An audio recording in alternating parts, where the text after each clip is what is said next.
This story begins 10 years ago when Ikonomiya Shingo, who was just an ordinary office worker in Japan, spent an exhausting day taking it in the rear end nonstop until he couldn't take it anymore. Shingo then fell asleep while eating dinner, only to be reincarnated into another world in the body of a 6-year-old boy. He is now in the middle of a party with lots of guests and delicious food. As he looked around, he thought he was in a very real dream, and since there were no girls dancing without clothes on, he tried to go back to his suffering life as a wage earner. But a man wakes him up and takes him in front of the party guests, telling him to introduce himself. Shingo, who is now called Wendelin, had no idea what to do in front of all the adults who seemed to expect something from him. Then, his older brother Eric appeared and protected him. He introduced the boy to his guests as his younger brother, Wendelin, and in this world, we learn that he is the youngest son of a noble family and that on this day, the wedding of his older brother Kurt is taking place.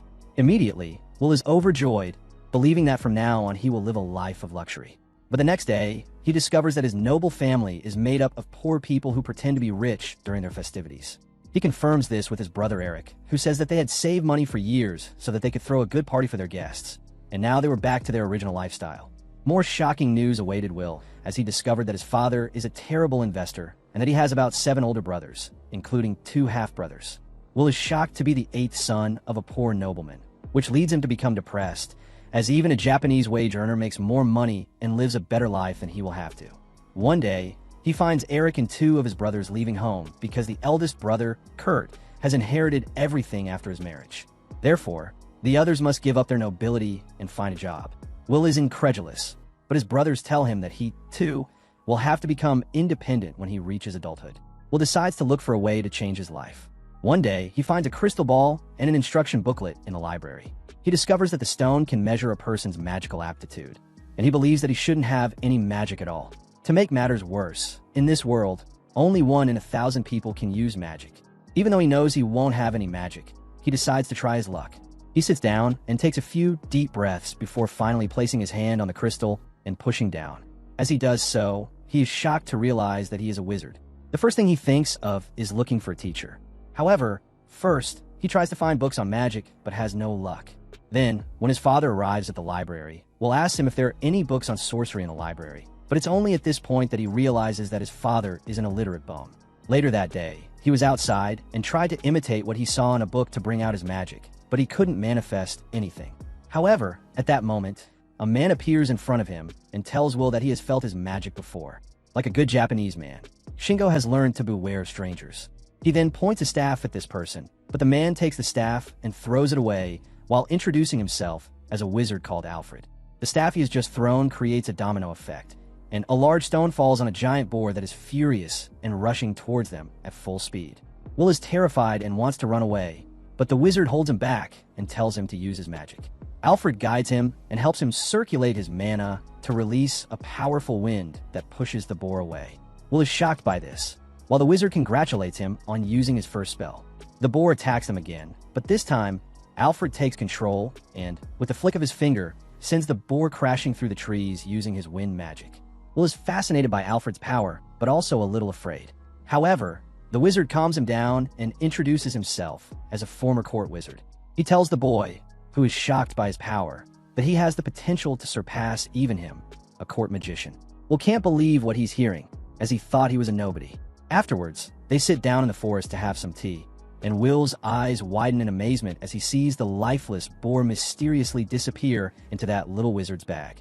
Alfred expresses his desire to pass on his magical knowledge to Will, telling the boy that he simply wishes to have an apprentice, that he has always been looking for someone worthy to carry on his legacy as a wizard.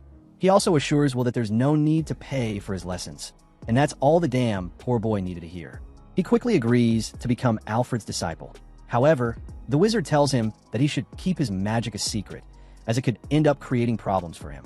For example, if his brother learns that he is a mage, he will try to kill him so that the talented younger brother doesn't steal his lands in the future. It turns out that people in this world always make sure that the magic user becomes the next lord, which is a factor that allows them to completely ignore who was born first. Will gratefully accepts this suggestion, and the next morning, his training begins. First, Alfred wants to measure his mana capacity, comparing his mana with Will's. So, he gets Alfred to hold his hand, and then he measures both their mana. Alfred ends up being impressed and tells Will that he was born with a larger mana reserve than his. The next day, Will dives into his studies of intermediate magic, trying out some fire attacks on a pile of stone.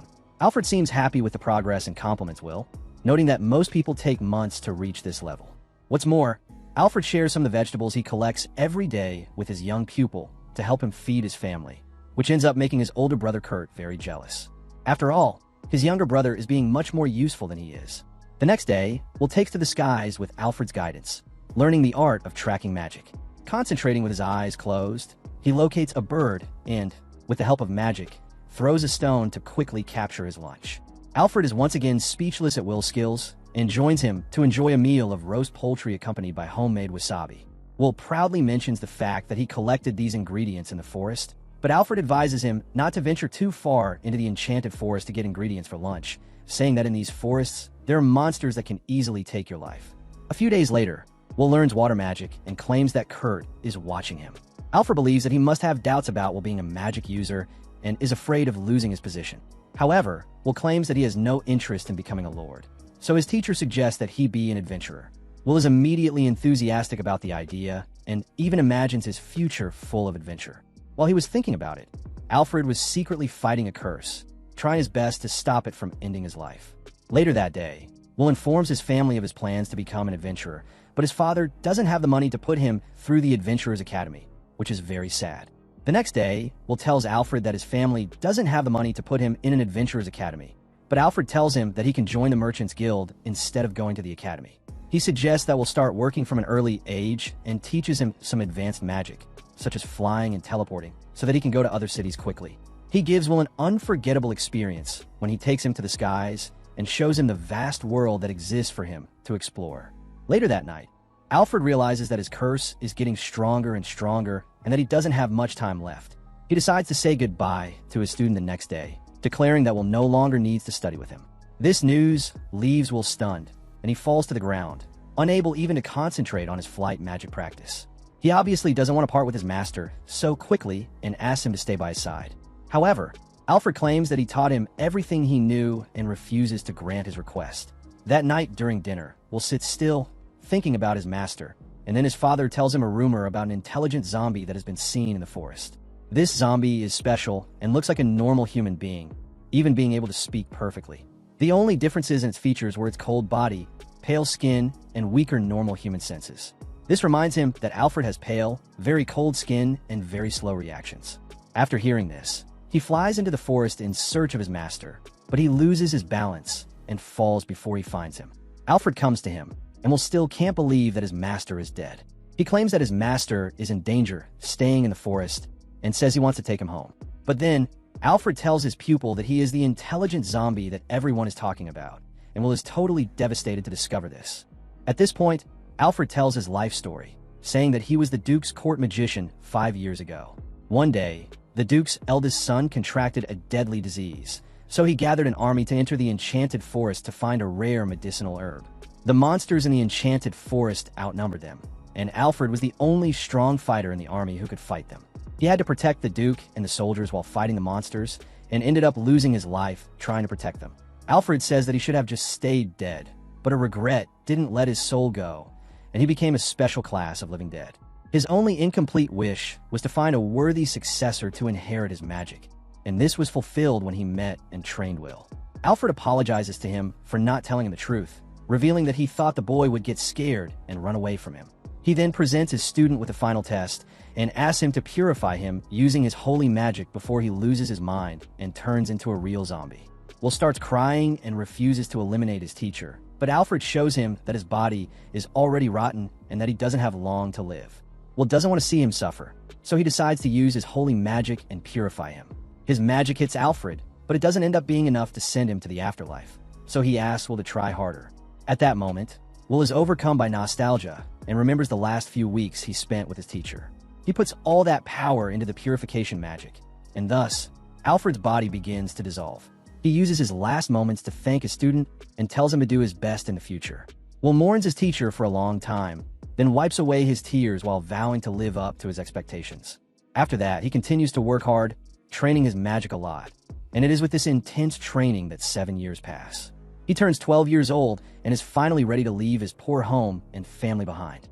He sets off to join the Adventurers Academy to start his new life. He arrives at the academy and is admitted to the scholarship class. The academy is a place with many promising newcomers. Everyone introduces themselves, and two girls, Louise and Anna, end up being the center of attention as they come from families that are very famous in the martial arts business, so they carry the blood of those who serve the Duke directly. When it's Will's turn to introduce himself, he realizes that his communication skills have diminished because he's been in a village for years, and he fumbles as he introduces himself. Obviously, no one seems to care about him, and he thinks it will be difficult to make friends here. The class begins, and the instructor hands out group registration forms to everyone because that's how the training will begin. Will knows that no one will pick a nobody from the countryside like him. However, he doesn't know that everyone thinks he's amazing because he's the only wizard in the class who has high-level skill. During the lunch break, the two rich girls, Louise and Anna, talk to their best friend, Elvin, about the possibility of the high-level wizard joining their group. They believe that Will can easily carry them off his back. The girls also claim that they're the strongest in the class because they can use magic to strengthen their bodies, which is exactly why they think they're the most suitable to join Will's group. The other people also want him very much, but no one dares to approach him because they've all started to believe that since he's the best magician, he probably won't want to talk to anyone below his level. In the next class, the teacher announces that the students who want to work part-time should try hunting, as this is the best way for a student to get money. He advises them to hunt in groups because hunting alone can be dangerous, and Will gets desperate once again because he's sure that no one will choose him, and the girls who want him in their group end up getting nervous when they approach him. And Elvin is an idiot who thinks Will is keeping his distance from him and is assessing their ability individually. Louise also agrees, and they decide to take first place in the hunting tournament, proving that they are worthy of joining his group. They hunt more than any other group in their class and think they now have a good chance of being able to join Will, but when he delivers a pile of dead monsters to the receptionist at the Merchants Guild, they are shocked and speechless. One of the more pessimistic students says that Will is on a totally different level to them in that there's no point in trying to be on his side, and everyone believes his words and leaves the room, having given up hope of joining him. Meanwhile, Will is planning to make some friends by inviting his class to a dinner with his prize money, and as soon as he receives the grant, he turns around to ask his classmates to join him, but the room is empty, and that group of students, who are very good but no better than Will, are frustrated by their humiliating defeat. However, they don't want to give up partying with Will because walking alongside him is the same as guaranteeing a successful future. So they want to hunt more monsters than him so that he recognizes them. And to do this, they go to the most dangerous part of the forest. Then they realize their mistake when a pack of wolves surrounds them. And despite their efforts, they're not good enough to defeat this group of monsters. Out of nowhere, a wolf launches a surprise attack on Louise, and Will comes to protect her, but is injured in the process, seeing their formation fall apart. All the wolves jump on them to launch a combined attack, but luckily, Will is also in the area and sensed that his classmates are in danger, so he used his tracking skills, which enabled him to arrive on the scene at just the right moment, taking down all the wolves at once. Will rescues the trio and takes them to a hospital, where they apologize for being a burden to him, and finally reveal to Will that everyone in the class considers him to be way above their level. They apologize, saying that they should have avoided him just like everyone else. And so Will finally discovers that everyone doesn't hate him, and that there are even people who have put themselves in danger just to get his recognition. But now they claim to have seized his place and declare themselves unworthy of being his teammate. Will really wants to join their group, but before he can say anything, the instructor enters the room with good news and tells his students that Duke Amadeus has organized a garden party for their class the next day. They go to a party organized by Duke Amadeus, who ignores everyone and approaches Will as soon as he sees him.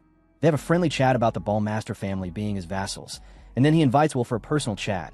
Will doesn't like the fact that he has to meet with a complete stranger on his own, so he tells him that bunch of losers are his group and asks the Duke to allow them to be present. After that, inside the mansion, they meet the court magician Blanc Tag, who is also the teacher of the former court magician Alfred. Will is shocked to hear this, and Blanc, who Will just calls Blanc, explains that he's an expert in tracking magic and that he's always kept an eye on Alfred's magic, even after he became a whispering undead. Blanc reveals that he has been monitoring Alfred for the last 12 years, but he claims that he knows Alfred passed away 7 years ago, and the only way he could have freed himself from that zombie form was if his wish to find a powerful disciple had been fulfilled, and everything points to Will, who can't deny that he's Alfred's pupil, especially since Blanc even recognized his magic bag. Will then tells them the whole story, and the court magician and the Duke are moved to tears when they hear about Alfred's last moments, and Will also cries when he remembers him. Will has a lot of supplies from Alfred's last expedition, and it's all in the magic bag. He wants to give it back to the Duke, and while Will is doing that, his rich partners are waiting outside, and they still can't believe the sad story they've just heard about Will and Alfred. which makes them realize that, just like them, Will is also a talented person but can't become a successor because he's not the first son. As soon as Will leaves, they run up to him and apologize for having called him into their group so suddenly. They reveal that they wanted to form a group with him just to take advantage of his power, but now they realize that this isn't fair. However, Will respond by saying that he doesn't mind and that he would be very grateful to form a group with them, believing that together they can have a lot of fun. At first, the trio are shocked, but then they laugh and accept Will as their friend, until Duke Amadeus suddenly interrupts the conversation and rewards Will with 1,000 gold coins for returning Alfred supplies. Everyone is shocked to hear this, and Will's realization that he has won 1,000 gold coins comes a little too late. What's more, Blanc tells him that he has also inherited Alfred's mansion and all his property, and Will moves into the big, intimidating house that night. He thinks the house is too big for just one person and decides to invite his friends to live here with him. After which, a few months pass, and during the summer break, Will takes his friends to attend his brother Eric's wedding. They travel in a magical airship, where Louise is dressed in a Brazilian outfit because she wants to attract the attention of the nobles at the wedding, and Elvin is terrified of the flying ship, looking like a caveman who has never seen one before, and Blanc is there too, making the most of the drinks and all the courtesy of the airship. He tells Elvin that the plane won't crash, but after he sees some dark clouds next to the ship, he retracts his statement.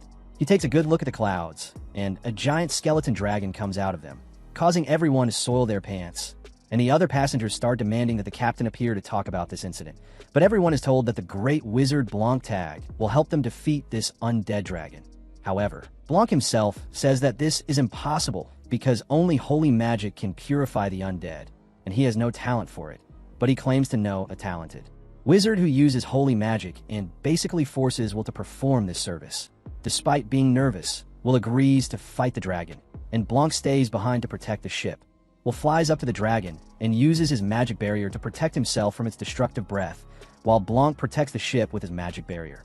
Will charges with his holy magic, but the dragon focuses its attacks on him to stop him. Will then dodges its attack, concentrates his holy magic like a spiritual bomb, and hurls it toward the bone dragon. This holy magic hits the dragon, and it lights up and writhes in pain from the purification, but it tries to use its remaining strength to attack Will.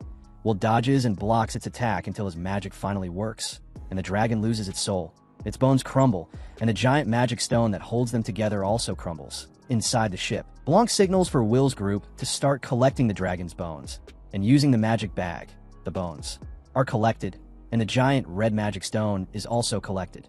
When Will returns to the ship, everyone celebrates the fact that the day has been saved and no one has died, but now Will just want to relax for a few days after facing this dragon. Soon, Blanc's old adventure partner arrives and tells Will that he won't have a chance to rest. Blanc is surprised to see his friend and introduces him to Will as El Chimp, and they talk about their adventurous days together. The next day, the ship arrives in the capital, and Blanc flees immediately after landing, leaving his friend in charge of looking after Will. Soon, an order of knights arrives, and their captain thanks Will for killing the dragon and asks him to accompany them to the palace, as the king has summoned him. His friends leave him and go to his brother's house, while Will stays with an Arthurian who accompanies him to the palace. Will ends up receiving a great reception as a famous dragon-slaying hero, but the nobles are not happy about him being the center of attention. Will greets the king, who praises him for defeating the skeleton dragon and awards him the twin dragon medal. He also makes him a nobleman by granting him the title of baronet. Then Will recites the oath that the king took earlier, and after that, the king reaffirms that he will buy all the dragon bones and the gigantic magic stone that Will obtained. Soon afterward, the general and the prime minister start arguing about the fair price for these items. The general wants to pay a much higher reward, but the prime minister complains, saying that they don't have the budget for it. And before the argument escalates, the pope interferes, and the reward ends up being set at 150,000 gold coins. Later that evening, they return from the palace after collecting the reward at a martial artist hall, where a spear user puts on a show to try and impress Will with the aim of getting him to hire him. However, the guards drag him away, and the Arthurian tells Will to get used to these idiots, as they will continue to come after him in search of a job. He also warns him about the nobles who will try to get him to marry their daughters, and Will get scared, saying that he's afraid of women. The next day, he finally arrives at Eric's wedding, and the two brothers who left home with him are also there. They complain that Kurt hasn't sent any presents for the bride and groom, and at this rate, their family will look bad in front of all the guests. Will decides to pay for the presents, and he realizes that being a nobleman is more than a matter of showing off and having money. However, what matters now is that his favorite brother is getting married, and he's very happy, which ends up making Eric happy too. The next day, the Pope invites Will to his house, and he visits him with a donation of 200 gold coins. The Pope is impressed by his business sense, and they chat about religion and baptism while a beautiful girl arrives with tea and captivates Will's heart. The Pope introduces the girl as his granddaughter, Elise. The old man tells Will that Elise can use sacred healing magic and often helps the poor in church, which has earned her the title of saint. Elise is a nun in training, but her grandfather doesn't want her to join the church and wants to find her a suitable fiancé. Will jokes that her beauty will lead to fierce competition between the boys who want her, and he jokes some more that maybe he'll join in, and he keeps laughing at his joke, but then he realizes that no one finds it funny.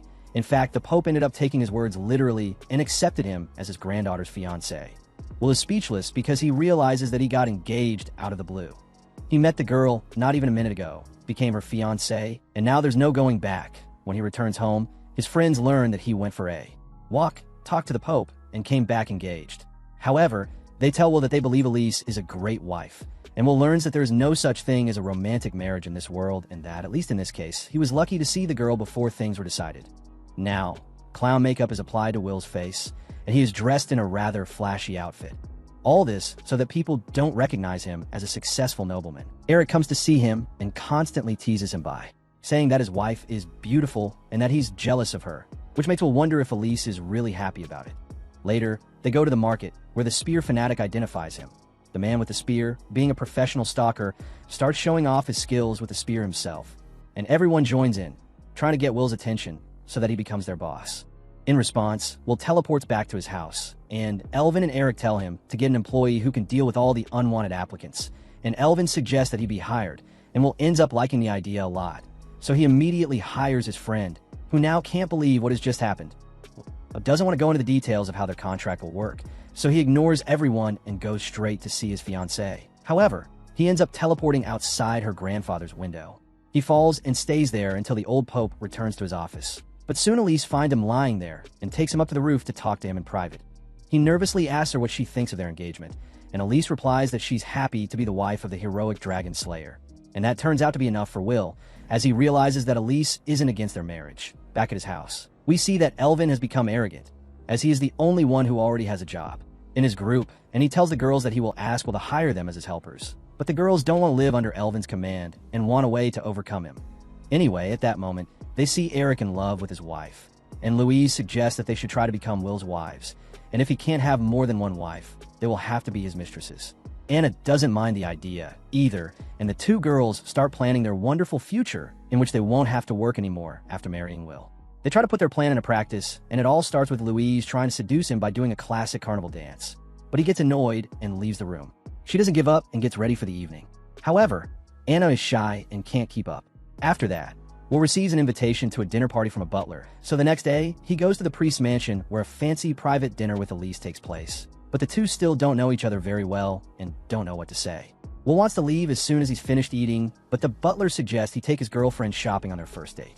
He ends up going into a very expensive jewelry store and finds the perfect engagement ring for the girl. She tells him that he doesn't need to spend so much money on her, but the ring catches his eye, and since he's rich and doesn't even have to pay tax, he decides to give it to his fiancée. However, when he finds out that this magic ring costs a lot of money, he wonders what the hell it's made of and wonders if this jewel is a philosopher's stone or something. However, he stakes his ass full of money, and because of this, he decides to act like a man and buys the ring without even trying to get a discount. When they get back to the carriage, Elise compliments him on his choice, asking him if he knew that ring was magical before he chose it, and he replies by saying that he just felt it looked beautiful on her. So the girl is surprised by Will's sincerity, and in response, Will says that most of the time he feels overwhelmed when everyone calls him a hero, and he keeps thinking all the time that he has to act according to everyone's expectations. However, he admits that around her he can be himself. He decides to charge her ring with his magical power, and the item begins to glow, causing a light show to take place inside the carriage. Will smiles and Elise is frightened, believing that Will is a madman. A few days pass since that day, and Louise and Anna are discussing their plans to seduce Will with Elvin, when suddenly Elise appears, saying she has come to find her husband. She discovers that he's not here because the king has summoned him on a mission, and the king is ordering Will to kill a dragon. Although he's shocked to have been given such a mission, he kind of can't refuse the king's orders. During the night, the captain explains the liberation plan to Blanc and Will, saying that they need to rid the lands marked on the map of the presence of a dragon and other monsters. However, Only powerful mages can neutralize the breath of a dragon, so Will and Blanc are chosen for this mission alongside a third teammate, who is a burly warrior with a mohawk in his prime. Will is startled by the scary-looking man and asks if he's the warrior of the group, but Blanc tells him that he's actually the palace wizard. His name is Armstrong, and even though he's a wizard, he trains his body to the limit and loves hunting dragons. Without much conversation, they immediately fly to the place where the dragon is under Armstrong's leadership and join the army there. Soon the members of Will's group learn of this mission and are tasked with joining the fight to exterminate the small monsters in the area once the dragon has been eliminated. Will's temporary army for this mission is made up of all the warriors who want to get his attention, with Will as their commander, even though he's reluctant. They arrive at the military base after Will, and Elise soon joins them as a healer, but she can't see her beloved because he has already left to fight the dragon. When Blanc and Armstrong arrive at the dragon's lair, Armstrong shouts loudly, causing the dragon to appear very angry. Armstrong starts the fight by using his magic to transform himself into a Power Ranger, and his magic armor is so well made that it even adapts his mohawk to his helmet. His weapon turns out to be a huge hammer, which he uses to hit the dragon and throw it back on the ground. Blanc tells Will to do his part before the big man runs out of magic, and he uses a powerful wind spell to kill the dragon, all while Armstrong is holding it captive.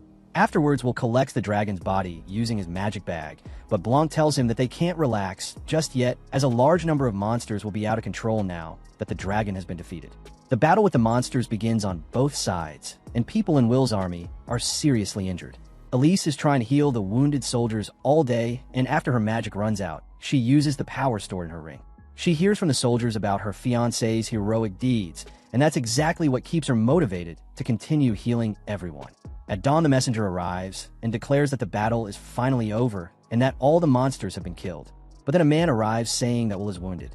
Elise gets worried and runs to see him, but he's perfectly fine, so she's overjoyed and faints.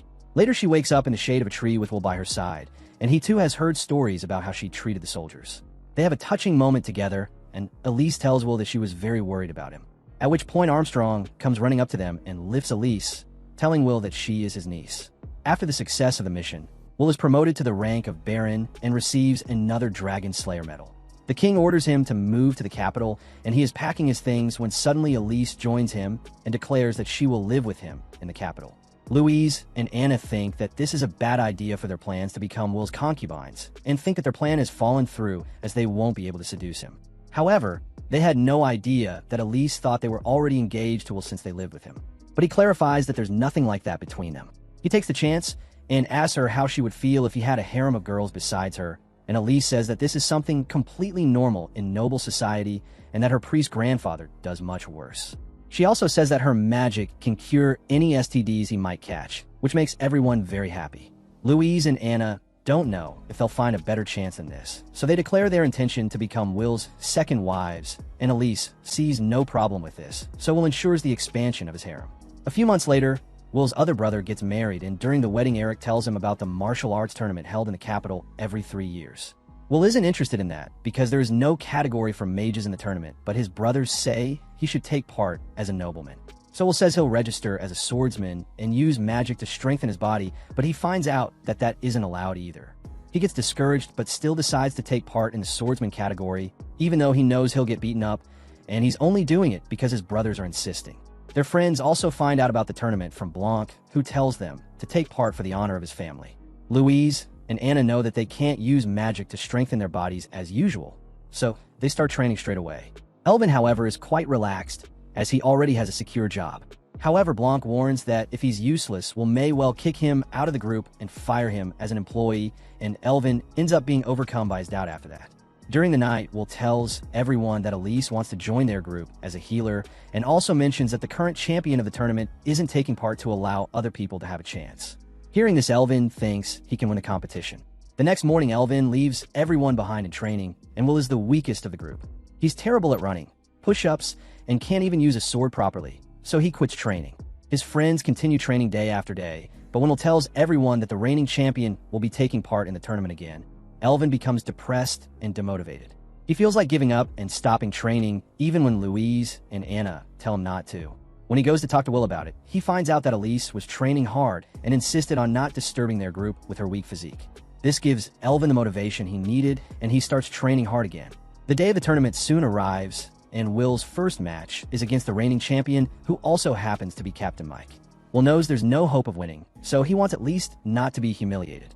However, as soon as the battle begins, the captain knocks him out with the hilt of his sword in a split second, sending Will back to the stands.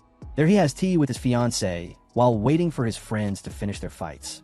Everyone fights, and Louise is the first to return after losing in the preliminary semifinal. Anna has reached the final preliminary competition, and her opponent is the spear fanatic who always seeks Will's attention.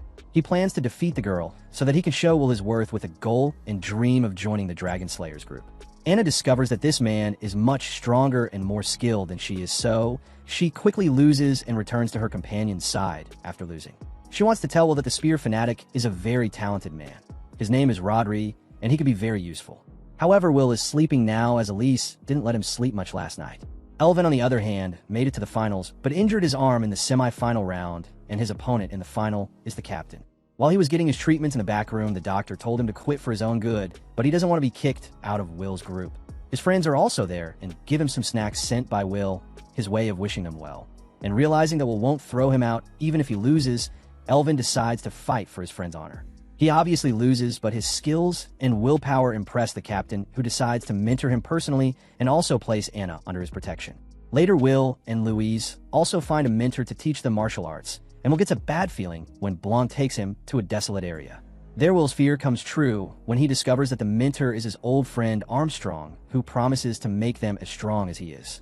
So 3 years pass in the blink of an eye, and now Will is an adult, because in this world at the age of 15, he's already an adult, you know? And now he can finally start his adventurous life with his friends, and he's very excited about doing something fun for the first time in 3 years.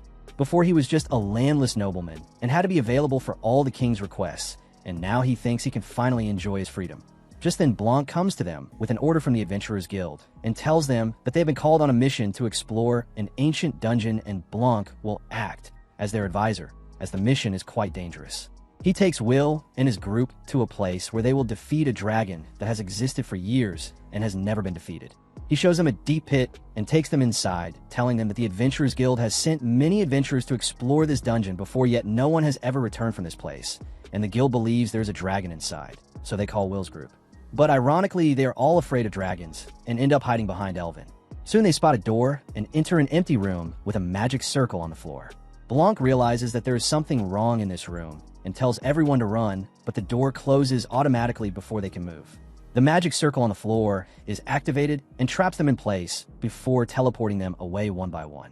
Luckily, they end up in the same place, which is actually at the bottom of the dungeon, and Blanc says he's heard of the traps of ancient civilizations which force intruders to climb to the surface while fighting monsters in their path, and he believes he's fallen into a trap of this kind.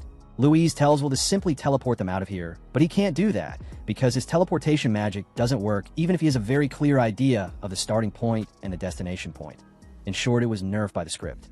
Out of the blue, and after Elise recovers from the shock of the teleport, the group is forced to use the old method, climbing the dungeon on their own 2 feet. So they reach a huge room with an army of golem soldiers. The door behind them closes, and an army of golems starts to wake up. Will wants to blow them all up, but his friends prevent him from doing so and say that he should save his mana for dealing with the boss. They decide to show the results of their training and take down the golems easily, and Blanc supports them by blocking the golems' attacks with wind magic and tells Will to do the same. Anna manages to take down the leader of the golems, disorienting all the enemies, while Louise uses a magical shockwave to cause a lot of area damage. Will comes forward and also puts on a show by hitting his enemy.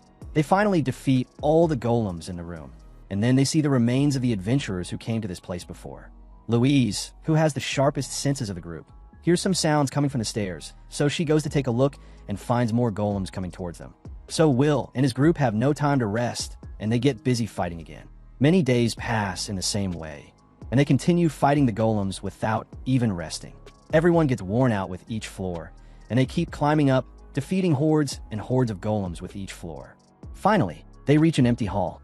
They celebrate thinking they've cleared the dungeon, but Blanc notices a giant mechanical dragon in the center of the hall and tries to warn everyone of the creature's presence.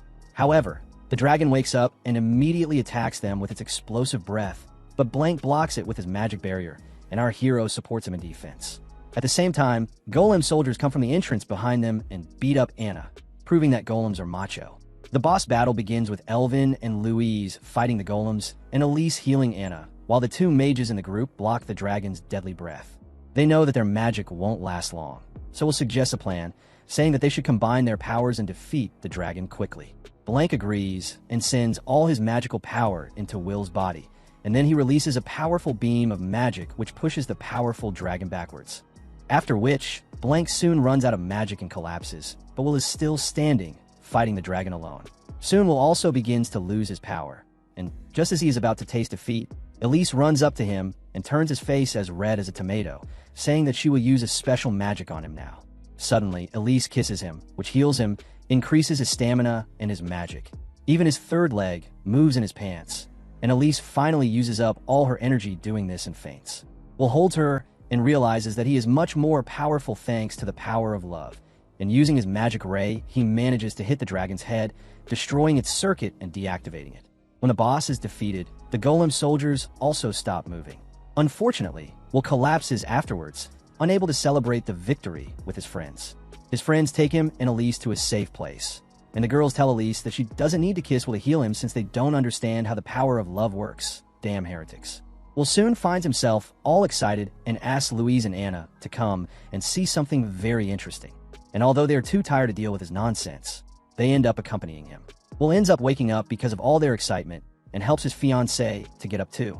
Then they go to Blank, who is in a library next to their room. He discovered that a great wizard from an ancient civilization made this dungeon as a test to find someone worthy of receiving his legacy.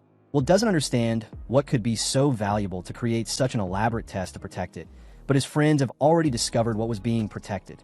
They take him to a hangar with 7 ancient magical airships, which are actually more modern than the current ones. And Blank, upon seeing this, says that this was the discovery of the century and that they're facing millions of gold coins. And even though Will doesn't like taking money from the king, he will have nowhere to escape to again. Out of nowhere, Will pulls a lever and opens a gate out of the hangar, and everyone is happy to finally be able to leave this dungeon behind. Soon Will and his group go to the king and present him with everything they found in the dungeon, and the king buys everything they found while the guild ends up buying the teleport circle they found by force. When it comes time to collect the reward money, the Prime Minister stammeringly declares that everyone in Will's group will receive 2 million gold coins for successfully completing this mission, and as the kingdom doesn't have this money in cash at the moment, it'll be paid back by the kingdom in 20 years. Fortunately, in this world taxes are low, unlike taxes here on planet Earth where politicians want to charge even for the air we breathe. And Will, with all this money, decides to move out of the capital and back to his old mansion. He tells his plans to Armstrong, who wishes him good luck for the future. He also tells him that while he was exploring the dungeon, some people were spreading rumors about his death in the capital. Will hears the story for the first time and asks who would be the sick person to do this. And the man tells him that he is now suffering because of his success as he got too rich too quickly, and now people are jealous of him. All his friends agree with this, saying that most people are jealous of them because they are members of the Great Dragon Slayers group, and they fear that this will become even more intense because of the reward they are receiving. None of them want the hassle that comes with the money. So Anna takes the Adventurer's Guild rulebook and says that they can redistribute the reward they receive for the mission. Louise and Elvin also agree with her, saying that they plan to give their share to Will and ask him to pay them back in the form of wages and gifts. Anna asks Elise what she is planning to do with her reward, and she says that everything she owns belongs to her husband. As a result, Will has around 10 million gold coins, which violently increases the number of people who envy him. The news of Will's safe return reaches Hooker, who in this case is the nobleman who started the bad rumors about Will's death. He thinks that although the boy has returned from the dungeon, his enemies are now united and can harm him more directly. A few days later, Will is having tea with his friends when he notices someone outside his window. He's afraid there might be a thief or a murderer after him, so he decides to hire a guard to protect his mansion when he moves to the Academy town. His friends like the idea too and say that the guard must be strong, loyal to Will, and very good at managing things. And there's only one person with these qualities who comes to everyone's mind. Anna tells Will that he should hire the spear fanatic Rodri, and although he is shocked by the idea, Will decides to see if the man still wants to work with him. He invites Rodri to their house, asks him if he wants to join them as a guard, and the man starts to cry because he never expected this day to come. He's been trying for years to get his attention and never believed this moment would arrive. The stalker is still around the house, and everyone notices when she starts drooling after seeing them eating a cake. Louise and Rodri try to catch her, and Elvin keeps Will's face down to protect him from danger, but the girl is too fast and escapes. Rodri says that she must have been sent by the same men who spread the rumors about Will's death and asks Will's permission to investigate this matter. He also advises him to leave the capital immediately for his own safety. However, Will still has many things to do here. The next day, he goes to the Magic Guild's research laboratory with his group, as he has heard that they have reused the teleportation magic circle he found in the dungeon, creating a device that can summon anything the user can imagine. Elvin says that this machine is an underwear thief's greatest dream, and Louise and Anna beat him up. Will ignores his idiot friends and focuses on the magic circle. To test it, imagining what he wants, the magic circle starts to work and brings out what he was imagining, which turns out to be one of the lab assistant's underwear, who slaps Will and takes her underwear away. However, on his second try, he succeeds and summons exactly what he wanted, taking what he summoned out of the laboratory while carrying the item in a wheelbarrow without allowing us to see which item he had summoned. Incredibly, the stalker appears trying to follow him, and she smells something edible in the carriage. However, Will teleports his group back home. She follows Will to his house, where he is throwing a party for everyone who helped him before he left the capital. While everyone is enjoying their drinks and food, Will presents his latest dish, which is a raw fish with a special sauce, and says that he caught the fish using the magic tool, and that he made the sauce himself. The guests are doubtful about eating the raw fish, but as Will insists, they take a bite and find the dish tasty, especially the brown liquid used to season the fish. When she sees everyone enjoying this dish, the stalker starts drooling and has trouble controlling herself. Just then, Rodri returns from his mission and informs Will that the Prime Minister's brother Rooker was behind the bad rumors about him. Rodri believes that Rooker wants to overtake his older brother and become Prime Minister, and he was trying to do this by hurting the people close to the Prime Minister. He's even sent a message to Will's family to tell them about his supposed death, and Rooker wants Kurt's children to forfeit their title and property, so they'll owe him forever. Will says he wants to do something about the nasty man, but Rodri has already dealt with him by spreading some false rumors that Rooker conspired to kill Will in the dungeon, and that now the king wanted to question him. Will says that's a bit much, but Rodri says he has personal reasons for going after him. It turns out that Rooker is Rodri's illegitimate father who refused to meet him, and what's more, he abandoned his mother after getting her pregnant. Rodri knows that his father is a piece of human garbage who stinks worse than the brown sauce Will served everyone, which is exactly why Rooker was the first person he decided to investigate, and his hunch proved correct. While talking about their respective family problems, Anna arrives with food for Rodri, and the stalker can no longer control her hunger. She slams the door hard, and everyone is on their guard to fight off the intruder. But when she comes tearing through the door, everyone is too surprised to do anything. She heads aggressively towards Will, and when Elvin tries to stop her, she knocks him to the ground and runs towards Will. He cringes in fear that she's after his life, but the girl simply picks up a piece of tuna and starts eating it. Just then, the general arrives and apologizes for his daughter's rude behavior and introduces her as Elma. He says that she had been investigating Will for the last few days to see if he could really feed her well, and he passed the test. Elma doesn't hesitate and asks Elise for more food, while her father explains her perpetual hunger to Will. Blank says that the girl suffers from hero syndrome, which means that there's always magic running through her body and she's always hungry. But the good thing about this is that she's very powerful. Elma proves this by carrying a tuna into the hall and breaking it in two without even trying, which is why she needs to eat constantly. The general tells Will to use her as his bodyguard or as his wife as long as he feeds her. The girl's father arrived as if he wanted nothing and immediately offered his daughter's body to Will, and this turned out to be shocking news for Will. He tells the man that from now on he intends to live as an ordinary adventurer and hunt small animals. So he says he doesn't need such a strong bodyguard. But the general says he won't be able to live as an ordinary adventurer. He has heard from his informants about the Duke's plans to make him hunt monsters in his territory, and Elma would be a perfect addition to his group. The Duke is surprised by his friend's intelligence network, and then he confesses his plans and asks Will to carry out a mission for him. On the other hand, Rooker's messenger has sent a letter to Will's house, telling him about the supposed death of the Great Dragon Slayer. The letter reaches Kurt and his wife. They are shocked by the news of Will's death, and the letter says that Rooker wants Kurt's children to inherit Will's title and estate and join his faction. This news comes as a pleasant shock to Kurt, and he starts laughing when he hears about this opportunity. However, his wife shouts out of the blue, saying she saw something outside the window. Kurt decides to take a look too, and as soon as he looks out, he turns pale with fright as if he'd seen the Brazilian national team lose to Paraguay. There, Will and his group discuss the Duke's plan with the lord of the territory. Blank has a little chat with Will's father, starting to talk about the expedition led by the previous Duke to the Enchanted Forest 15 years ago, in which the 2,000 soldiers he was leading died. Will's father knows about this incident, as he also sent a troop of soldiers to help the Duke. Blank tells him that all those dead soldiers have turned into zombies, and Will and his team are here to purify them. Kurt then takes the lead and says that they won't help with anything. Blank says that they don't need that and that they're here to talk about what will be done on their land. Kurt then demands to be paid a commission for what is removed from his territory. He asks the village chief what the normal fee is, and after learning that it is 30%, he demands that will pay 50% of his commission. At this point, his younger brother Herman tries to convince Kurt not to be such an idiot, as they can recover the belongings of the dead soldiers sent from their region too. But Kurt remains adamant. He says that his poor soldiers had nothing worth recovering and that their funerals had already taken place. At which point Will comes forward and starts talking to his older brother, saying that the souls of the dead are still trapped in their bodies and that they won't achieve peace unless they are free. He offers to give them all a proper funeral, but Kurt says there's no need for that and accuses them of trying to take advantage of him by using his soldier's funeral. Elvin holds back when he hears this, dying to hit Kurt, but Elvin is terrible at holding back, and he ends up exploding with rage, asking Kurt to change his attitude. It's at this point that Kurt mocks Elvin, asking if all his employees are that rude. Will doesn't take kindly to the taunts and keeps trying to stop Elvin from breaking his brother's neck. Tired of negotiating with this coward, he ends up asking his father directly about the negotiation. Kurt is furious at being left out and talks a lot again, but this time Louise and Anna tell him to watch his tone when talking to the Baron, and this makes him even more furious.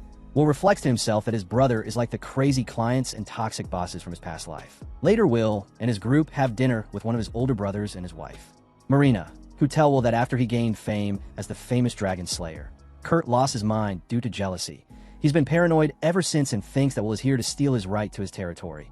Everyone enjoys dinner, but when Will's brother, whose name I can't remember, comes to serve Blank alcohol, he refuses the offer and eats only the nuts he brought with him. Later, Marina asks Will to bring back her grandfather's belongings, as the man was also part of the expedition at the time, and he promises to do his best. She thanks him by saying that he should become the next lord in place of that imbecile Kurt, and she says this without even caring what the others will think. Will realizes that this is the uncomfortable struggle for succession that his master taught him about, and now he plans to finish this job as quickly as possible in order to abandon his family. The next day, he starts his mission and goes to the enchanted forest to look for the living dead. In the middle of the forest, he says that he will devour the backs of their relatives if they don't show up to be purified, and Elise asks if these low-quality insults will work. Blank says that normal zombies are idiots, but the zombies in this forest react to this kind of insult. That said, the sky turns dark and zombies appear from all directions. Elise takes some cloth with a magic circle drawn on it and places it on the ground, and she and Will pour their magic into it to create a purification barrier. They increase the barrier as much as they can, and so the zombies that touch the barrier are purified and their bodies disappear, leaving only their armor behind. Will's companions complain, saying that they're not getting any action, and Blank tells them that their duty is to recover the armor, as that's the only thing they can do at the moment.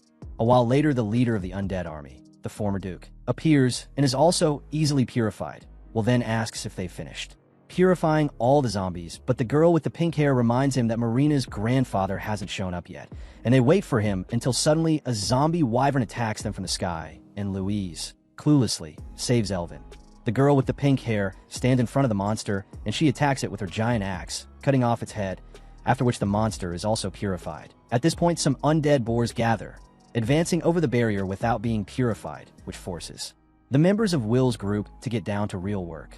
When the monsters are defeated, they too end up being purified by magic. After a while, all the zombies are eliminated and everyone is also exhausted. Elise removes the barrier, but the last of the human zombies appears, and by his armor, Will can tell that he is Marina's grandfather. He and Elise go to deal with him, but the zombie speaks and asks about his granddaughter, asking if Will really intends to commit those atrocities. He said in reply.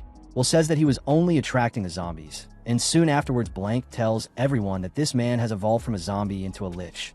But Will continues to communicate with the old man, saying that his granddaughter is living a happy life with her husband.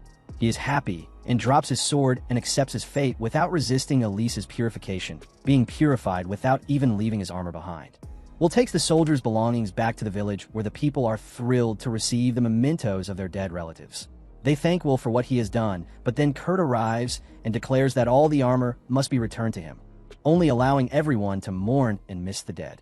He reveals his plan to melt down all the armor and use the metal to make tools for the development of his lands. All the people beg him to let them bury the armor of their beloved relatives in their graves, but Kurt refuses. Will confronts his brother and tells him that he is going too far, and Kurt responds by saying that the development of his lands is worth much more than a few starving commoners, and that to improve his lands he definitely needs iron.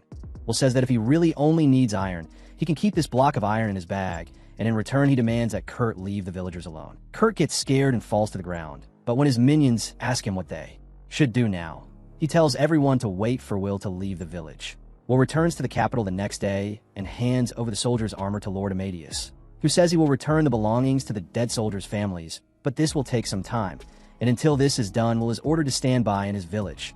Will doesn't want to spend a single moment near his brother and his family, as they are uncomfortable, but he is obliged to follow the Lord's orders, and even Blank tells him to enjoy his stay in the house where he spent his childhood. He teleports back home when the village chief is surprised to see him again and invites his group to take part in the mass funeral to be held the next day. At the funeral, Elise prays for the dead soldiers. After all, she is the priestess famous as a saint, and this makes the villagers very grateful to her. However, they are unhappy that Kurt didn't show up to pay his respects to the dead. Later, the villagers throw a party, where everyone has a good time, but Blank still refuses to drink and continues to chew his nuts. Soon, Kurt's wife and children arrive to say their prayers at the funeral site. Will greets his sister-in-law, and his nephews are very excited to meet him as they have heard many stories about their dragon-slaying uncle and want to know how he did it. Will's friends decide to put on a play to entertain the children, with Elvin playing the bone dragon, Louise acting as Blank, and Anna taking the lead role of Will. After the play is over, Will offers his nephews candy and wishes them good luck, as they are poor and will need it. Afterwards, the head of the village comes to talk to him in private and asks him to become the next lord, as most people want that. Will is confused and says he can't do that, as it's Kurt's birthright. But the village chief doesn't care about him or the current lord and insists that their land has no future under Kurt's rule. In response, Will says that he doesn't want to be a lord in the first place and that he wants to live as an adventurer. But the chief knows that his foreman Rodri is very clever at dealing with land, which will allow him to own the territory but not have any work to do with it. He offers the boy his full support and says that even the royal palace wants him to take control of the land. Just as the chief finishes speaking, Blank arrives and praises his keen intelligence for having deduced all this without being told. He confirms that the king does indeed want Will to take control of this area and become its new lord. Blank then takes Will to discuss the king's plan in private, revealing to Will that since the previous kings there had been a great desire to develop this region, but the lords here were all common and incompetent, and Kurt is the worst choice to inherit these lands, as he is the most incompetent heir of all time, and what's more, he is a scoundrel, which is why the king was forced to take strict measures. However, he couldn't simply order Will's father to change his heir, so he devised a plan with his trusted officers. They wanted to make Kurt go mad so that he would attack Will, and then Kurt would be tried and imprisoned, and Kurt would take responsibility for his crimes and resign as heir, paving the way for Will to be the new lord. The Duke already had this mission to purify the undead that he really wanted to do, and it became the perfect decoy to carry out the real plan. Will asks Blank why. He didn't tell him before, and he replies that it was because things would happen the same way even if he knew everything. Will says that this plan could be dangerous, but Blank assures him that he was keeping an eye on everyone to make sure there were no problems, revealing that he even went so far as to stop drinking for a few days in order to keep himself in good condition and not fail. Will is still unsure about being a lord, but Blank tells him that he has more power, more influence, and the money needed to develop this region, and that there is no one better suited than him for this role. The next day, Will tells his friends about the palace's plan, and they think it's a good idea and suggest that Will stop worrying about it and take orders as he normally does. Soon, Amelia and her children pay Will a visit, and being the cool wizard uncle, he shows the children some cool tricks, creating water balls and a mini rainbow. Will's friends feel sorry for the innocent children, thinking that when their father is removed from his position, they will lose their titles of nobility and even be exiled. In the evening, Will and his friends are having a nice dinner with Aramat, one of Will's brothers, when out of nowhere they hear people shouting outside and discover that a group of disgruntled villagers have gone to the current lord to ask him to appoint Will as his successor. They're not afraid of punishment because they've had enough of the injustices committed by Kurt, and seeing them so serious about the matter, Will ask them all to give him a break. They're surprised to hear that he's going to stay here for longer, as they'd heard rumors that he was leaving tomorrow. Blank realizes that the village chief is behind this, so he goes to meet him and warns him to be careful when meddling in someone else's plan, especially the king's plan. He says that the village chief isn't doing anything wrong, but the palace doesn't like people who try to act freely overriding its plan. The village chief thanks him for the warning, but he is already determined to do what is good for his village. When Blank returns to the mission, he finds Will wondering about Kurt's fate after he is removed from office. He can only think that he will be exiled, but Blank tells him that the palace won't let him live to tell the tale. Now Will is worried because he doesn't want to see his brother die. The next morning, he goes to talk to his brother, and he proposes a deal with Kurt, asking him to give him some land when he becomes lord, and in return he promises to give him funds to develop his territory. Will says that this is a win-win solution and marks the undeveloped land he wants on the map. Kurt is furious and tears up the map, accusing Will of cunningly trying to take his place as the next lord. Will says he has no such intention and warns his brother about the growing discontent among the population and the other nobles. Kurt gets very angry and tells Will to leave the room immediately. And outside the room, Will finds Kurt's wife and their children. She wants to talk to him outside. Will tells her that he wanted a happy ending for everyone, but now he doesn't know how to achieve it. And Emily responds by saying that she only cares about her children and wants them to be safe and happy.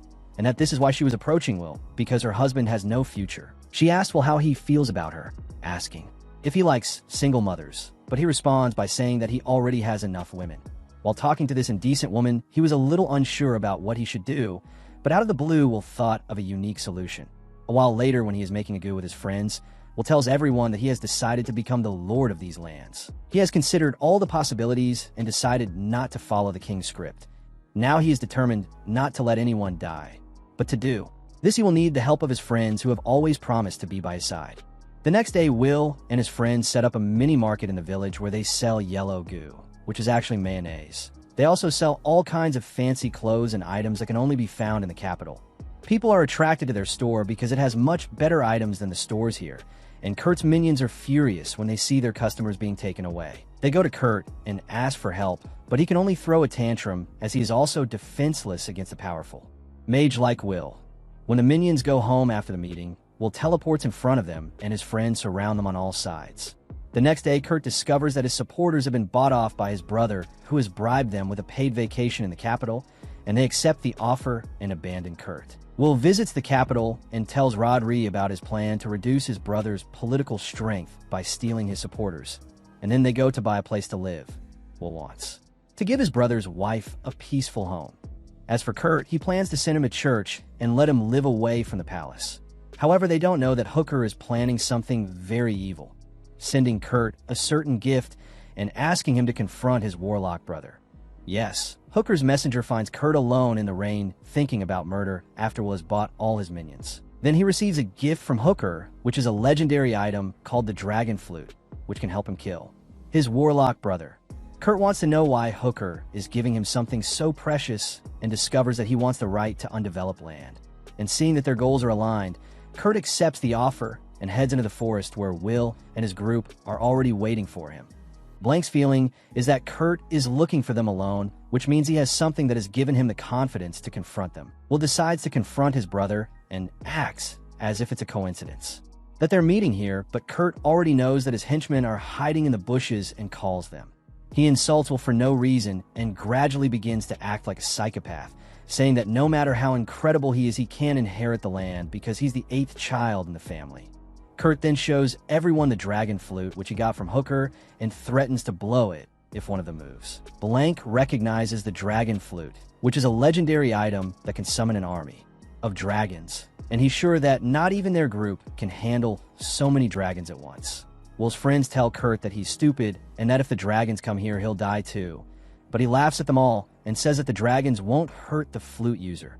Will tries to get him to think about the people in the village and his family who will also die, but he calls them all traitors. He reveals that he doesn't even care about his wife and children and says that after he kills Will and takes all his money, there will be plenty of gold diggers after him.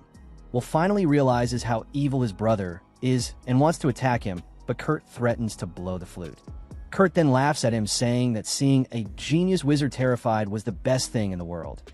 He says that everyone's death will fall on Will for trying to become the successor, and then brings the flute to his lips. At that moment, Blank makes a surprise attack on Kurt, but the flute blocks it, and he smiles with the certainty of his victory. Kurt blows the flute, and the sky turns dark as ghosts rise from the ground and surround them. There are no signs of dragons anywhere, and Will still wants to help his brother, but the girl with the pink hair stops him from getting any closer as she senses something dangerous ahead. He also notices that the ghosts around Kurt are emitting a threatening aura, and this makes Blank realize that Kurt didn't play the dragon flute, but the wraith flute. He was wondering how a commoner like him could obtain a legendary item, but in fact he ended up being tricked by the person who sent him the flute. This flute actually attracts ghosts from the surrounding area and transforms its user into a powerful undead to defeat an enemy with a suicide attack. Hearing this, Will is worried about his brother's death, but Kurt is already possessed by the ghost. His malice combines with theirs, and he is furious with Will for taking everything away from him. His vision turns red as the ghosts gather around him and consume him, turning him into a giant monster. Will is terrified and doesn't want to kill his brother, but Blank tells him to use his holy magic to defeat him quickly by targeting his core. However, Will is overcome with terror and can't move, so Elise protests by blocking the monster's attack. She really wants to purify this creature, but her energy isn't strong enough to defeat it. Seeing her struggle, Will finally comes back to reality and supports her. He decides that there is no way to save his brother and that now he should just send him away peacefully. He uses his holy magic and increases its power to purify the giant undead monster, and then a flash of brilliant light disintegrates the monster.